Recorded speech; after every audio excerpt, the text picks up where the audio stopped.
Have you ever been at a Friday night football game and heard the phrase, "Wow, he got his clock cleaned," after an athlete receives a hard hit to the head? Getting your clock cleaned can lead to a serious concussion.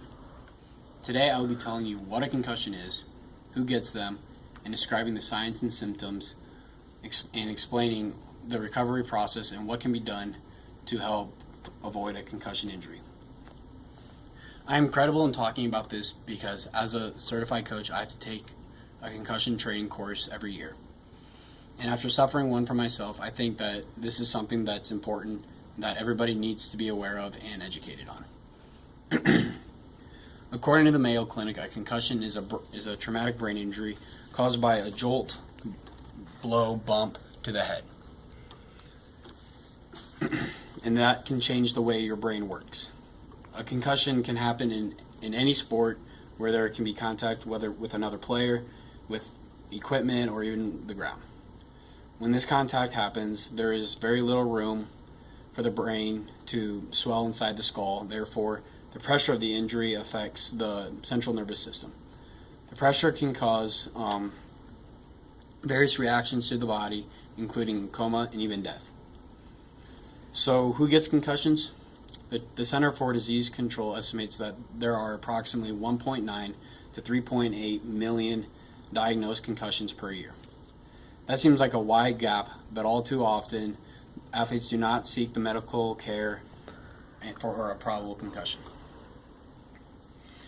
Trends are starting to show that gender does play a big difference. The National Collegiate Athletic Association, or the NCAA, states that female athletes are at a much higher risk than males. One study concluded that female soccer players were twice as likely to get a concussion than males. In addition, females are 3 times more likely to suffer a concussion in basketball than males. Concussions are not limited to a certain age. Approximately 2 million kids under the age of 18 are diagnosed with concussions per year.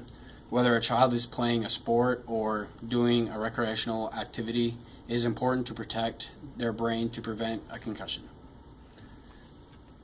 The sport the athletes participate in can also be a huge contributing factor for a concussion.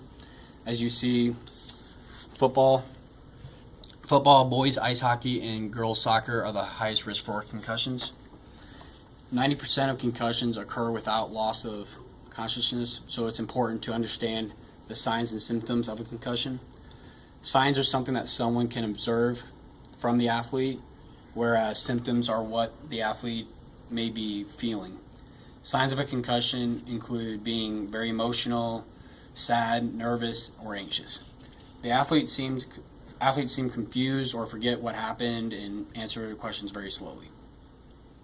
Symptoms of a concussion include headache, fuzzy or blurred vision, nausea, sensitive to noise and light. If an athlete exhibits any of these signs or symptoms, they should receive immediate medical attention. One pupil is larger than the other, slurred speech, doesn't recognize anybody. If the athlete or if coaches and athletic trainers should have a card similar to like this one available at all times. The particular card outlines signs and symptoms of a concussion and helps guide coaches through status evaluations, such as what period, quarter, inning, depending on the sport that you're in, what day it is. Next, the coach or trainer would want to give the athlete 3 words to remember. For example, girl, dog, green. And then they would ask more questions. Do you remember getting hit?